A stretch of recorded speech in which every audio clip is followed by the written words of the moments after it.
자, 오늘은 이제 요한복음 강해로는 64번째 시간입니다. 베드로의 실패와 회개와 회복, 그런 주제로 말씀을 전하겠습니다. 오늘 본문은 예수님의 가장 믿음직스러웠던 제자 중에 한 사람인 베드로가 예수님을 모른다고 부인하는 이야기입니다. 부인하는 이야기. 여러분들 그렇게 안 하시죠? 예? 여러분들 어떻습니까? 한번 생각을 해보세요. 베드로는 항상 자신감이 넘쳤고 주님을 위해서 난 죽을 수도 있다 이렇게 생각했던 사람이었는데, 오늘 말씀해 보면은 예수님 모른다고 부인을 하고 있습니다.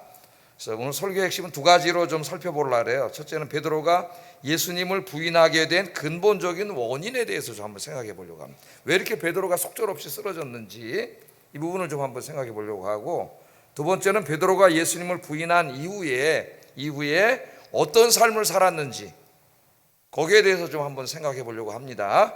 오늘 설교의 목적은 우리 아영교회 성도님들이 비록 우리가 베드로처럼 연약하고 약하지만은 베드로처럼 회개하고 또 기도하는 사람이 되어서 믿음의 큰 사람이 되자, 베드로처럼 믿음의 거인, 자이언트가 되자, 그런 마음으로 설교를 준비했습니다. 설교를 다 들으시는 후에 여러분 믿음의 큰 자이언트가 되시기를 주의 이름으로 축복합니다.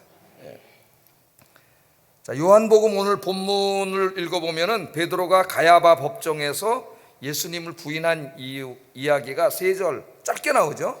3절 짧게 나옵니다. 아주 간단하게 기록되어 있습니다.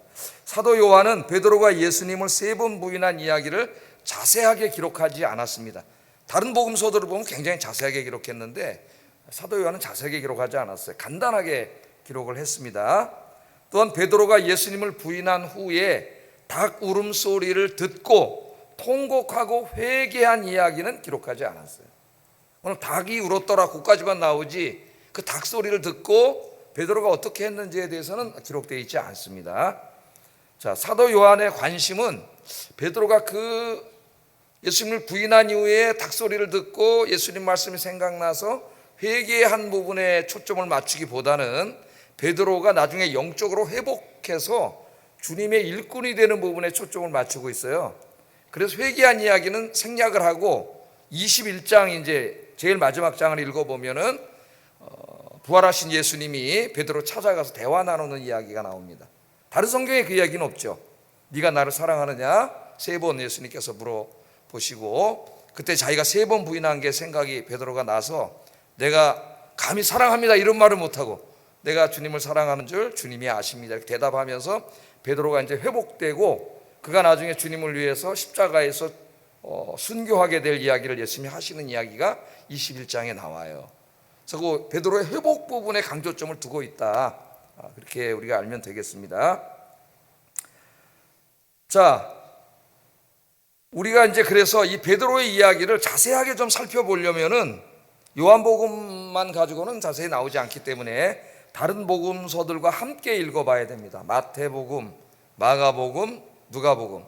여기는 이제 비슷한 말씀들이기 때문에 공관복음이라 그래요. 우리가 공관복음. 복음서들과 함께 살펴보면서 베드로의 이야기를 조금 자세하게 재구성해 볼 필요가 있습니다. 재구성해 볼 필요가 있어요.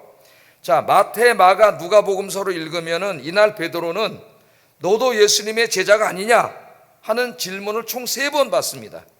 3번 받고 그 3번 질문을 받을 때마다 나는 저 사람 모른다, 제자는 무슨 제자냐, 나는 모른다, 이렇게 3번 다 부인하는 것이 기록되어져 있습니다. 복음서 중에서 가장 먼저 기록된 성경이 마가복음이에요. 마가복음. 정확하게는 모릅니다. 그러나 오늘날 이제 신약을 연구하는 머저리티, 그러니까 대다수의 학자들은 마가복음이 제일 먼저 쓰여졌다고 생각하고, 그래서 지금 마가복음 우선설이라 그래요. 그걸 마가복음 우선설, 신학에서는 마칸 프라이러티라 합니다. 이 마가복음 우선설, 마가복음이 제일 먼저 쓰여졌다고 하는 그 전제 위에서 모든 신약 연구가 이루어지고 있어요 지금. 그러나 이제 마태복음을 제일 먼저 썼다고 주장하는 사람도 있습니다. 마이너리티, 소수지만은. 또 누가복음 제일 먼저 썼다고 하는 사람도 있는데 대다수의 학자들이 마가복음을 제일 먼저 썼다고 생각을 하고 있고, 그래서 신약 연구, 특별히 복음서 연구가 마가복음 우선설에 기반해서 연구되고 있습니다. 여러분들은 잘 이제 거기까지 알 필요는 없지만은 이미 그 신약 연구가 그 기반을 전제하고 있는 거예요. 마가복음 제일 먼저 썼다고. 상식적으로만 알아두세요.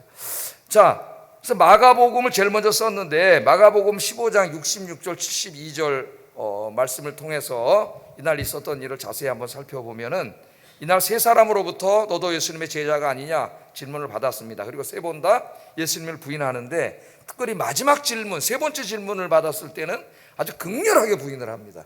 그냥 몰라요 정도가 아니라 극렬하게 부인을 해요. 자, 마가복음 14장 70절 71절 한번 읽어봅니다. 시작.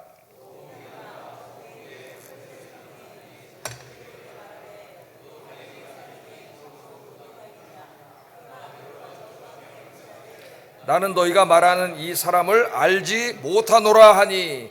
자, 세 번째 물어보니까 세 번째는 어떻게 했어요? 저주를 했습니다. 예수님을 저주했어요. 야, 예수님을 저주까지 했어요. 그냥 모른다가 아닙니다. 예수님을 저주하면서 또 뭐 했어요? 맹세했어요. 하나님이 맹세하지 말라 그랬죠. 맹세는 유대인들이 하나님의 이름을 걸고 맹세를 하는데 이 거짓말을 맹세한 거 아닙니까 지금? 큰 죄가 돼요. 근데 저주를 하면서 맹세까지 하면서 예수님 모른다고 부인을 했습니다. 자, 그렇게 강력하게 부인을 했는데 그때 무슨 소리가 들려왔어요? 새벽닭 우는 소리가 들려왔습니다. 찬송도 있죠. 새벽닭 울 때 난 괴로웠어. 그런 찬송이 있습니다. 새벽닭이 울었습니다. 닭소리를 들을 때에 베드로는 예수님의 말씀이 생각났다고 그렇게 기록되어 있어요. 예수님이 뭐라 그랬어요? 네가 닭 울기 전에 나를 3번 부인하리라 하신 말씀이 생각이 났습니다. 닭소리를 듣고 회개한 게 아니라 닭소리를 들을 때에 뭐가 생각났어요? 닭소리가 매개가 돼가지고 예수님의 말씀이 생각이 났죠. 그래서 마가복음 14장 72절에 보면은 베드로가 이렇게 행동을 합니다. 한번 읽어보겠습니다. 시작. 이에 베드로가 예수께서 자기에게 하신 말씀 곧 닭이 2번 울기 전에 내가 3번 나를 부인하리라 하심이 기억되어 그 일을 생각하고 울었다고 기록하고 있어요. 울었다. 그 소리를 생각하고 울었다. 예수님 말씀이 생각이 나서 네가 닭 울기 전에 나를 3번 부인하리라 생각이 말씀이 생각이 나서 울었습니다. 그런데 마태복음 이제 병행 구절을 읽어보면은 울긴 울었는데 그냥 운 게 아니에요. 어떻게 울었는지 마태복음 26장 75절 한번 읽어봅니다. 시작. 네가 3번 나를 부인하리라 하심이 생각나서 밖에 나가서 심히 통곡했다 그랬어요. 밖에 나가서 심히 통곡했다. 그렇게 자신했던 사람 아닙니까? 그런데 목숨 하나 부지하겠다고 지금 3번 부인했습니다. 그것도 저주하면서 맹세까지 하면서 그렇게 부인을 했는데 그때 닭이 울었고 그 닭 우는 소리를 들을 때 네가 닭 울기 전에 나를 3번 부인할 거라고 예수님의 말씀이 들려와서 그때 어떻게 했어요? 마음이 괴로워서 너무 괴로워서 밖에 나가서 통곡하면서 울었어요. 통곡하면서 우는 건 뭐예요? 회개한 거죠. 가슴을 치면서 통곡하면서 울면서 회개했습니다. 가룟 유다도 예수님을 배반했고 베드로도 예수님을 배반했는데 가룟 유다는 회개하지 않았어요. 마음의 후회는 했습니다. 후회가 회개는 아니에요. 그래서 자살로 인생을 마쳤어요. 그러다 베드로는 주님의 말씀이 생각나서 통회 자복하면서 오늘 회개했다고 그렇게 이야기하고 있습니다. 여러분 오늘 이 말씀 들을 때에 항상 여러분 세상에 나가서 살아가는 동안 이 말씀이 생각나기를 주의 이름으로 축복합니다. 닭소리가 이 말씀의 닭소리가 생각나서 주님 앞으로 돌아오시기를 주의 이름으로 축복합니다. 자, 베드로는 왜 3년 동안 동거했던 함께 동거동락했던 예수님을 배반했을까? 왜 배반했을까요, 여러분? 나 저분 알아요. 우리 선생님이에요. 그러면 되는데 왜 배반했을까요? 두려웠기 때문이죠. 뭐가 두려웠을까요? 죽음이 두려웠습니다. 죽음이. 예수님이 지금 체포돼서 죽을 겁니다. 자기도 이제 제자라 그러면 그 도당으로 엮여서 어떻게 로마의 반역자로 예수님 죽었으니까 자기도 반역자가 돼서 자기도 죽는 거예요. 근데 순간 두려움이 확 몰려온 거예요. 죽음에 대한 두려움.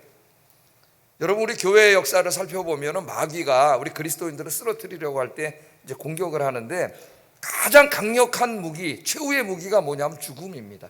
죽음. 왜냐하면 인간이 죽음을 제일 두려워하기 때문이에요.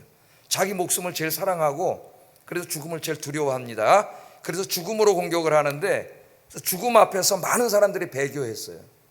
우리 교회사를 보면은.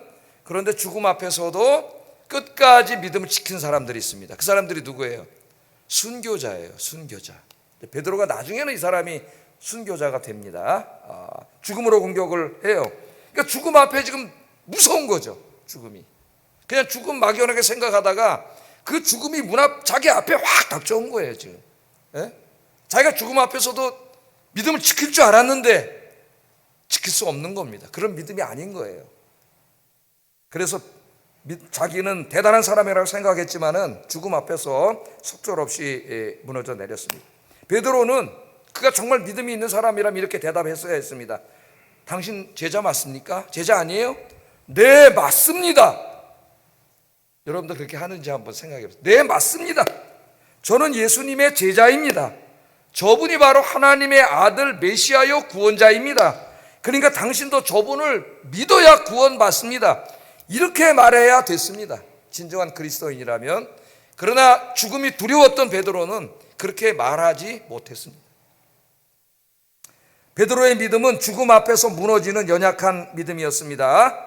그런데도 불구하고 베드로는 내 믿음이 대단하다고 착각하고 있었어요. 사람들은 모두가 자기가 믿음이 있다고 생각합니다. 여러분 믿음이 있습니까? 어떠세요? 자기 믿음이 어느 정도 수준이라고 생각하세요? 예? 자신의 믿음은 굳건하다고 생각합니다. 흔들리지 않을 거라고 생각합니다. 자신은 예수님을 위해 죽을 수도 있다고 생각합니다. 그러나 한 사람의 믿음은 자기의 생명을 위협하는 자리에 설 때까지는 알 수 없습니다. 베드로가 그런 사람이에요. 자기의 생명을 위협하는 자리에 섰을 때야 비로소 자기의 믿음의 수준이 드러나는 거예요. 죽음 정도는 아니더라도 자기 인생에 닥쳐오는 환난과 고통과 슬픔이 다가왔을 때 그 고통과 슬픔 속에서 자기가 직면에 있을 때 비로소 자기의 믿음의 수준을 알 수가 있어요. 우리는. 그때까지는 아무도 큰 소리 칠 수가 없습니다. 자기의 믿음을 모르는 거예요. 우리는 오늘날 신앙 때문에 목숨이 위협받지는 않습니다. 그래서 우리의 목숨과 예수님을 선택해야 하는 경우는 없습니다. 그런데 우리는 우리 자신이 목숨만큼이나 소중히 여기는 것들 때문에 예수님을 부인하고 배반하는 경우가 종종 있습니다.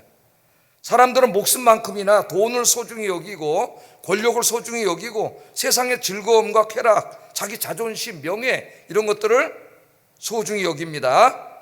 우리는 세상의 것들을 조금이라도 더 누리기 위해서 얼마나 자주 예배, 기도, 이 말씀의 시간을 희생시키고 있습니까? 우리는 돈을 벌고 권력을 얻기 위해서 얼마나 자주 예수님의 가르침을 무시하고 예수님의 삶을 무시한 채 세상의 방식으로 살아가고 있습니까? 우리는 얼마나 자주 돈 때문에, 권력 때문에, 이 세상의 것들 때문에 신앙의 양심을 버리고 믿음의 가치들을 헌짝처럼 버리고 있습니까? 베드로는 다구는 소리를 듣고 통곡했습니다. 눈물로 회개했습니다. 여러분, 세상에 서서 그 자리에 여러분이 섰을 때 오늘 이 말씀이 다구는 소리로 들리시기를 주의 이름으로 축복합니다. 하나님의 말씀으로, 주님이 하신 말씀으로 들려서 베드로처럼 통곡하고 가슴을 치면서 회개하고 주님께로 돌아오시는 여러분 되기를 주의 이름으로 축복합니다. 자기를 돌아보세요. 굉장히 중요합니다. 자, 그러면 베드로는 왜 이렇게 무너졌을까? 왜 이렇게 무너졌을까? 많은 이유가 있을 거예요. 여러 가지 이유가 있지만은 가장 중요한 근본적인 이유가 있습니다. 그게 뭐냐면은 기도하지 않았기 때문이에요. 기도하지 않았기 때문이다. 베드로의 삶에는 이제까지 기도가 없습니다. 여러분은 기도하고 계십니까? 기도의 골방이 있습니까? 정해진 시간을 정해놓고 하나님을 만나는 시간이 있습니까? 자, 한 번은 예수님께서요, 제자들을 모아놓고, 그러니까 이 한 번이 이제 십자가 사건을 앞둔 저녁 밤에 스가랴 13장 7절로 설교를 하신 적이 있어요. 이게 마태복음 26장 31절에 나옵니다. 한번 읽어보겠습니다. 시작.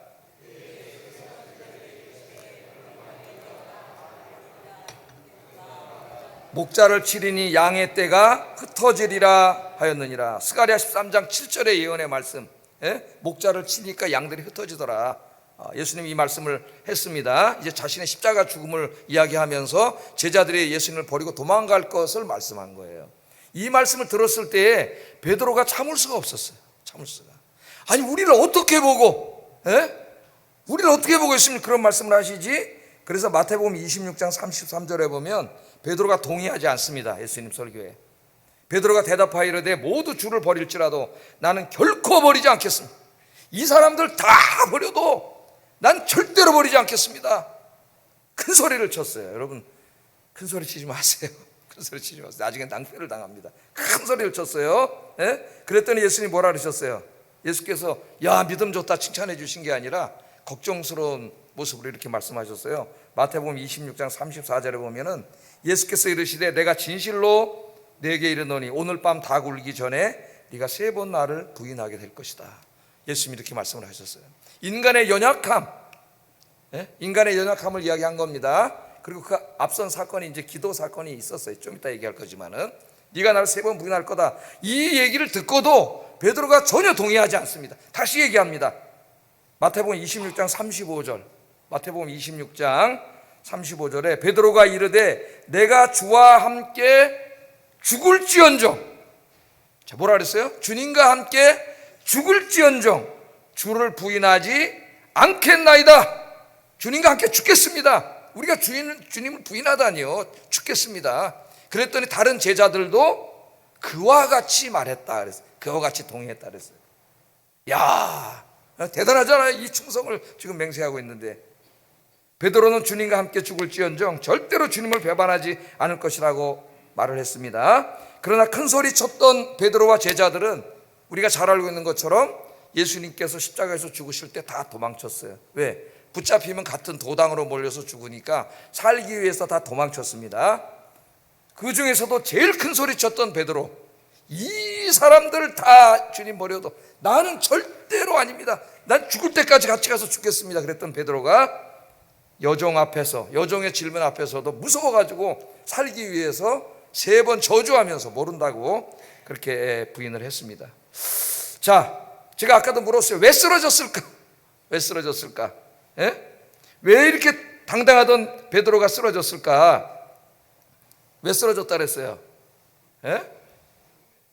죽음이 두려워서 쓰러졌다 그랬죠. 3번이나 부인을 했습니다. 베드로의 실패 이야기는 우리 자신을 돌아보게 합니다. 우리는 매일 설교를 이렇게 듣습니다. 매주 와서 들어요.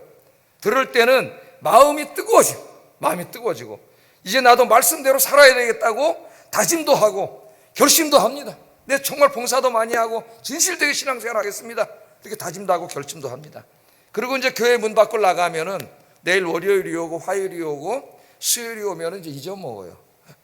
자, 그렇게 뜨거운 마음으로 나갔는데 그걸 다 잊어먹어요. 또 그렇기 때문에 자기가 다짐한 대로 살 수가 없는 거죠. 살 능력도 없습니다. 왜 그러느냐? 순간 받았던 은혜와 각오를 다 실행해야 될 영적인 힘이 없기 때문이에요. 영적인 힘이. 우리가 평생 동안 변함없이 흔들림 없이 하나님을 예배하고 복음을 전하고 이 땅에 하나님 나라 세우는 사명을 감당하기 위해서는 사탄의 미혹과 방해 공작을 능히 이길 수 있는 영적인 파워, 영적인 힘이 있어야 합니다. 그럼 우리가 어떻게 이 영적인 힘을 가질 수 있습니까, 여러분? 우리 예수님께서 겟세마네 동산에서 가르쳐 주셨어요. 제자들에게. 십자가 죽음을 하루 앞두고 베드로와 제자들 몇 명 데리고 올라가서 겟세마네 동산에서 기도할 때에 예수님이 내 마음이 번민하니 함께 기도하자. 그렇게 부탁을 했잖아요. 3번이나 부탁을 했습니다. 기도하자고. 근데 기도했어요, 안 했어요? 기도하지 않았어요. 3번이나 부탁했는데 잤습니다. 잤어요. 베드로와 제자들은 육신의 피곤을 핑계대면서 기도하지 않았습니다. 그때 예수님이 오셔서 자고 있는 사람들을 보고 이렇게 이야기를 합니다. 마태복음 26장 41절 한번 읽어보겠습니다. 시작. 마음에는 원이로되 육신이 약하다. 마음에는 원이로되, 베드로가 말한 것처럼 마음은 그런데 그 마음에 결심한 대로 실천하는 이 육신이 약해요. 육신은 아직 완전히 구원받지 못했습니다. 사탄이 역사하고 있어요. 사탄이 시험 속에 있어요. 그래서 사탄은 우리 육신이 약하다는 걸 알아요. 오늘 여러분이 예배 드리고 다짐을 하고 결심을 하고 나갔지만은 세상에 나갈 때 이 육신이 약해. 이것을 우리의 삶 속에 실천할 수 있는 영적인 힘이 없어요. 그래서 뭐라 그랬어요? 이 시험에 들지 않게. 시험은 누구의 시험입니까? 마귀의 시험이죠. 마귀의 시험, 마귀의 유혹에 들지 않게 깨어서 기도해야 된다. 깨어서 기도해야 된다. 그런데 이 사람들이 세 명이 육신이 피곤하다고 잤습니다, 여러분. 그래서 베드로가 쓰러진 거예요. 기도하지 않았기 때문에. 그는 자기의 마음에 있던 그 뜨거운 마음을 실천할 수 있는 힘이 없었어요. 죽음이 앞에 다가오니까 확 두려워지고 무서워졌습니다. 그래서 믿음을 다 잊어버렸어요. 우리 마음이 아무리 하나님의 뜻대로 살고자 하는 마음을 가졌다고 하더라도 기도하지 않으면 실천할 수 없습니다. 힘이 없기 때문에. 마귀는 계시록 13장에 보면은 우리를 쓰러뜨리려고, 여러분들을 쓰러뜨리려고, 내일부터 세상에 나가면 쓰러뜨리려고 두 가지 무기를 가지고 와요. 하나는 박해, 예? 그리고 하나는 유혹이에요. 세상의 유혹. 근데 우리는 이제 자유로운 사회에 살고 있기 때문에 박해는 받지 않죠. 예? 예수 믿기 때문에 뭐 잡혀가고 감옥 가고 그런 사람은 없잖아요. 그러나 이제 물론 안 믿는 가정이나 안 믿는 배경 속에서 신앙생활 하는데 힘든 사람도 있습니다. 그러나 자유로운 사회에 살고 있어요. 그래서 이 우리 사회에서 마귀가 주로 사용하는 무기는 유혹이에요. 유혹. 세상의 화려한 것들, 육신의 이 정욕과 욕심이 좋아할 만한 것들을 가지고 와서 우리를 유혹합니다. 그래서 우리가 쓰러뜨려요. 이 육신 때문에 안 넘어갈 수가 없어요. 육신의 정욕을 이기려면, 승리하려면은 기도해야 돼요. 영적인 힘이 있어야 됩니다. 기도해야 영적인 힘이 생겨서 이길 수가 있습니다. 그래서 예수님은 기도를 가르쳐 주실 때 매일 아침 세상으로 나가기 전에 이 기도를 하라고 기도를 가르쳐 주셨어요. 그 기도가 무슨 기도라 그랬어요? 주기도문이라 그랬잖아요. 주기도문. 그래서 새벽 기도 끝나면 축도 안 하고 주기도문을 외운다 그랬죠. 주기도문으로 기도합니다. 그 주기도문 기도 중에 마태복음 6장 13절에 보면 우리를 시험에 들게 하지 마시옵고 다만 악에서 구하시옵소서. 이렇게 기도가를 시작하라 그랬어요. 자, 시험에 들게 하지 마시옵고. 이 시험은 여러분 영어 성경에 뭐라고 되어 있어요? 템프테이션이라고 되어 있어요. 템프테이션 뭐예요? 유혹이야, 유혹. 세상의 유혹. 누가? 세상에 우리 육신이 좋아할 만한 것들을 가지고 와서 하나님으로부터 우리를 멀어지게 하고 있는 그 사탄의 유혹이죠. 사탄의 매개물로 사용하는 게 우리가 좋아하는 것들이에요. 돈이라든가 뭐 세상의 즐거움이라든가 뭐 이런 우리 육신이 좋아할 만한 것들, 그런 것들을 매개로 갖고 와서 우리를 유혹해. 그 예배의 시간, 기도의 시간, 말씀 묵상하는 시간, 전도하고 봉사하는 시간을 다 세상으로 끌고 간다는 거예요. 뺏어가지고. 그래서 이 시험에 들어서 쓰러지지 않으려면 어떡하라고요? 매일 아침 하루를 시작하기 전에 시험에 들게 하지 마시옵고 사탄의 악에서 구해달라고 기도를 하고 하루를 시작해야 돼요. 기도하십니까? 여러분의 하루가 기도로 시작하고 하루가 기도로 마감되는 여러분 되시기를 주의 이름으로 축복합니다. 이 닭이 울 때에 예수님의 말씀이 생각나서 베드로가 회개하며 울면서 회개를 했습니다. 예수님 부인한 것도 회개했지만 더욱더 뭘 회개했냐면은 예수님 말씀 듣지 않고 기도하지 않은 것을 회개했어요. 기도하지 않은 것. 기도하지 않으면은 사탄의 유혹으로부터 이길 힘이 우리 스스로에게는 없습니다, 여러분. 기도하지 않으면 그날 하루를 우리가 하나님의 말씀대로 살 수 없어요. 목사도 마찬가지고 다 마찬가지입니다. 그래서 매일 기도하셔야 돼요. 우리를 시험에 들게 하지 마시옵고 다만 악에서 구하시옵소서. 베드로는 이날 닭소리 올 때 주님의 말씀을 듣고 통곡하면서 울면서 회개한 다음에 그가 기도하는 사람으로 바뀝니다. 베드로가 이제 이 실패를 극복하고 위대한 믿음의 거인이 되지 않습니까? 그 출발점이 뭐냐면은 기도예요. 기도. 오늘 예배드리는 여러분이 여러분의 삶 속에서 기도의 무릎이 회복되기를 주의 이름으로 축복합니다. 제일 중요한 거, 내가 지금 기도하고 있느냐 생각해 보셔야 돼요. 내가 지금 기도하고 있느냐, 기도의 골방이 있느냐, 정말 기도의 시간을 정해놓고 하나님 앞에 내 인생의 모든 문제와 하나님 맡겨준 사명, 교회, 복음을 위해서, 하나님 나라를 위해서 기도하고 있느냐, 이걸 생각해 봐야 됩니다. 자, 베드로가 기도하는 사람이 된 이야기는 우리가 사도행전을 읽어보면 이제 쭉 나와요. 먼저 사도행전 1장 13절 14절 한번 읽어보겠습니다. 시작. 야고보, 안드레와 빌립, 도마와 바돌로메, 마테와 및 알페오의 아들 야고보와 셀롯인 시몬, 야고보의 아들 유다가 다 거기 있어 여자들과 예수의 어머니 마리아와 예수의 아우들과 더불어 마음을 같이하여 오로지 기도에 힘쓰더라. 아멘. 자, 예루살렘 교회, 이제 이 지구상에 존재하는 최초의 교회입니다. 가시적인 교회로서는 최초의 교회가 예루살렘 교회예요. 이 교회가 이제 막 세워지려고 하고 있는데, 그 교회가 세워지는데 어떤 바탕에 세워져요? 가장 중요한 거는 이제 십자가의 죽음과 부활 위에서 세워지지만, 이 성도들이 뭐 하고 있어요? 기도하고 있잖아요. 기도로 시작되는 거예요. 모든 건 기도로 시작됩니다. 베드로와 열두 사도를 중심으로 120명의 성도들이 모여서 기도하면서 이 땅의 최초의 교회인 예루살렘 교회가 세워져요. 근데 이 사람들이 모여서 뭐 했어요? 마음을 같이하여 오로지 기도에 힘썼다. 오로지 인간적인 수단과 방법 이런 거 이전에 오로지 기도에 힘썼는데 마음을 같이하여 기도했다. 여러분, 개인 기도도 중요하지만은 합심해서 기도해야 돼요.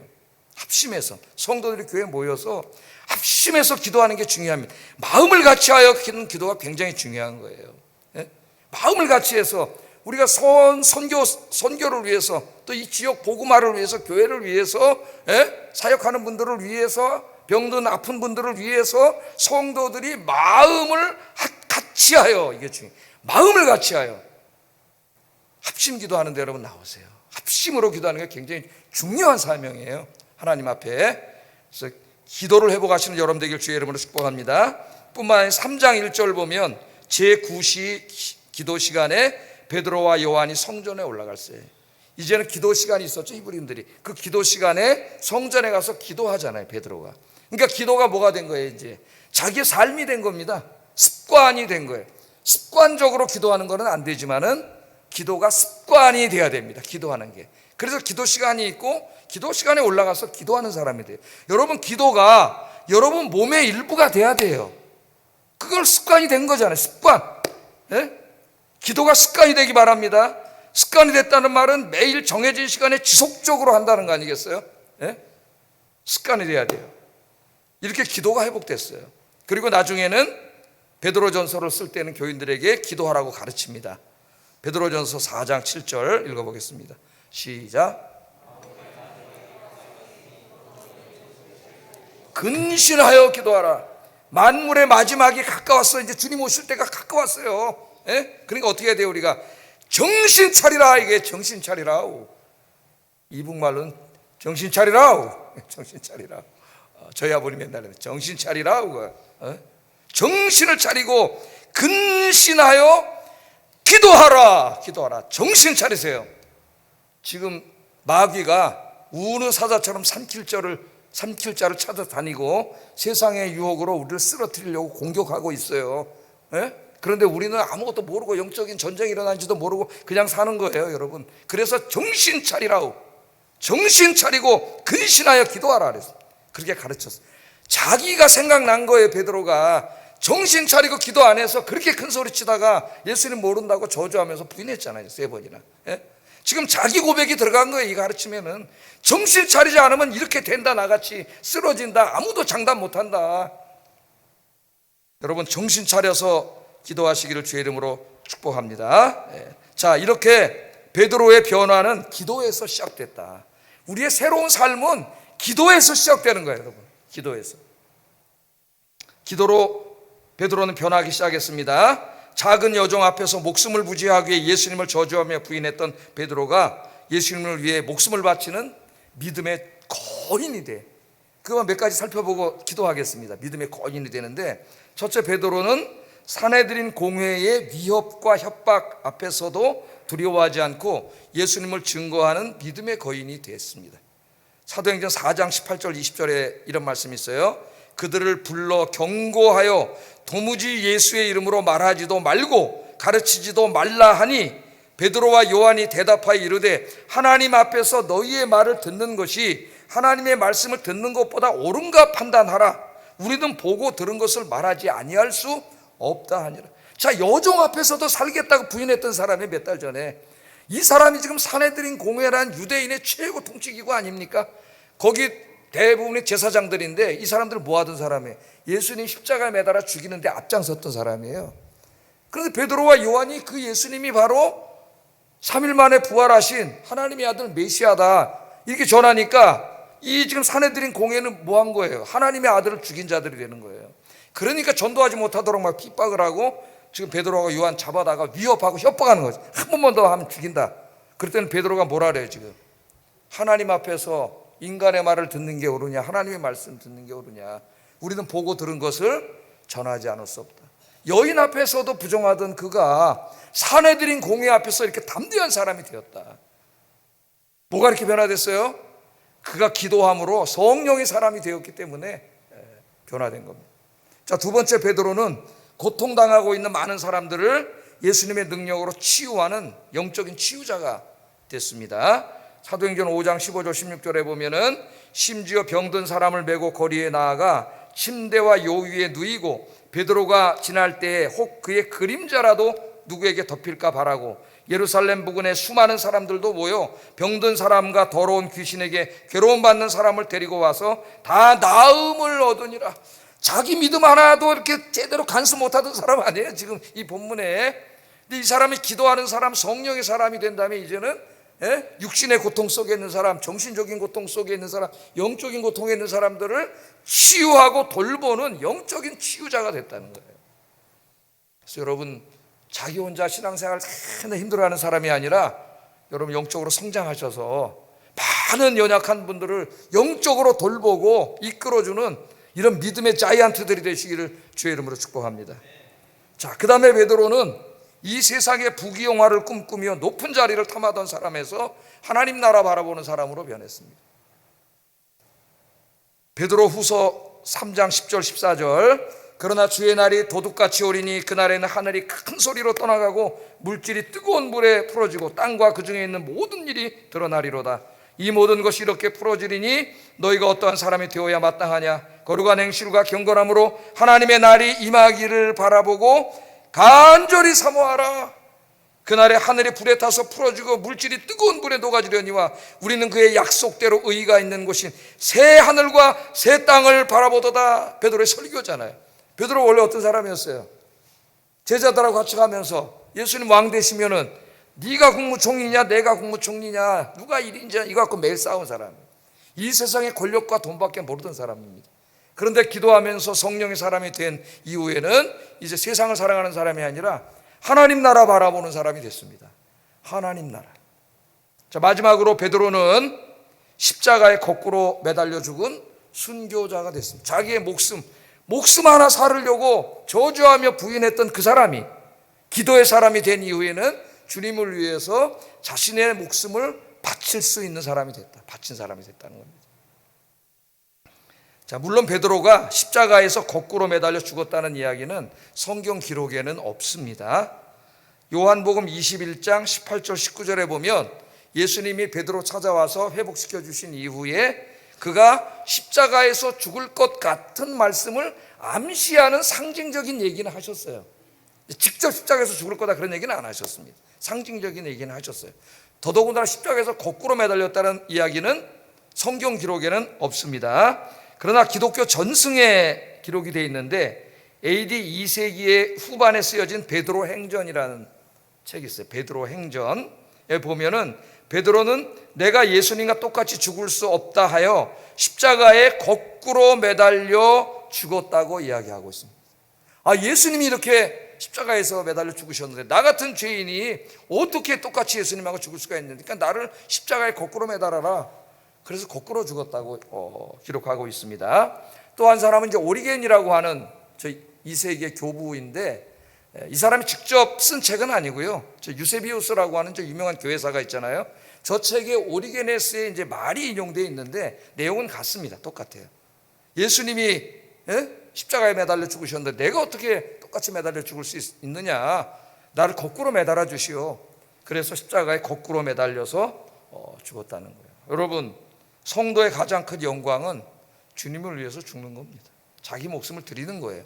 헌신하는 거예요. 그러나 그 영광은 아무나 할 수 없습니다. 아무나게 허락된 건 아니에요. 하나님의 선택된 자들에게만 허락된 영광입니다. 그러니까 여러분 나 또 순교하면 어떡하지? 걱정하지 마세요. 우리 순교 그렇게 하지 않아요. 그건 특별한 사람에게만 주신 영광입니다. 그러나 여러분은 주님을 위해서 하나님께서 나에게 주신 모든 것들, 내가 내 목숨만큼이나 아끼는 것들 있잖아요. 돈부터 시작해가지고 이 모든 것들, 나의 몸, 나의 시간, 나의 에너지, 나의 재능, 이 모든 것들을 주님을 위해서 다 드릴 수 있는 살아있는 순교자, 산 순교자가 되시기를 주의 이름으로 축복합니다. 그걸 다 드리는 게 산 순교자예요. 산 순교자. 오늘 이 설교를 듣는 여러분들이 다 우리는 지금 연약한 가운데 있습니다. 저도 연약하고, 그렇지만 이제 말씀을 듣고 기도하는 사람이 되고 성령의 사람이 되어서 이렇게 베드로처럼 믿음의 자이언트가 되자 기도 제목으로 삼으세요. 믿음의 큰 사람, 믿음의 거인이 되어서 하나님께 쓰임받고 많은 사람들을 영적으로 돌보고 많은 열매를 맺는 믿음의 거인이 되게 해주세요. 나 혼자 예수 믿고 그것도 힘들어가지고 맨날 그냥 그런 사람이 아니라 믿음이 성장하고 성숙한 그리스도인이 되게 해주세요. 기도하시기를 주의 이름으로 축복합니다. 기도하겠습니다. 늘 기도와 말씀으로 무장하여 핍박과 세상의 유혹으로 공격하는 마귀와의 영적 전쟁에서 지지 않고 승리하게 하소서. 큰 소리치는 사람이 아니라 진짜 믿음의 거인이 되어 교회를 섬기고 많은 사람을 치유하고 복음을 전하고 목숨까지 드릴 수 있는 믿음의 거인, 믿음의 큰 사람이 되게 해주세요. 내가 아영교회 베드로가 되게 해주세요. 기도하시기 바랍니다. 사랑과 내가